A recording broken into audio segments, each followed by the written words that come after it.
Hello guys, we found this little baby kitten and you can see there is a lot of flies here and fleas. So we want to adopt her.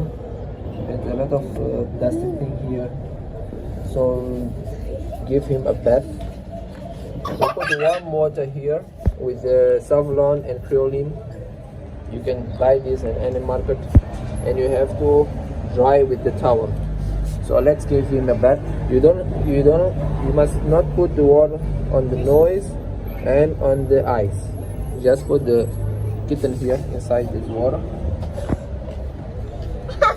and pass the water and on her body and in the face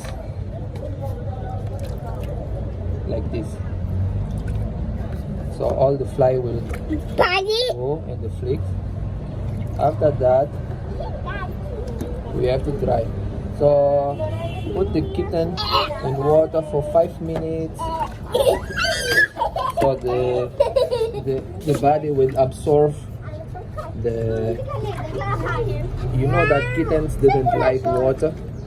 A few kittens like, but most of them don't like. So you have to force them to stay in water so it will survive and stay cool. You can put the kitten with kids.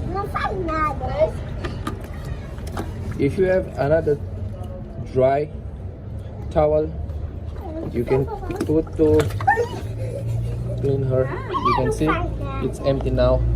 We remove all the flies and we have to dry her here. So I will use the 2 hands. I'll stop the video. Don't forget to subscribe for more.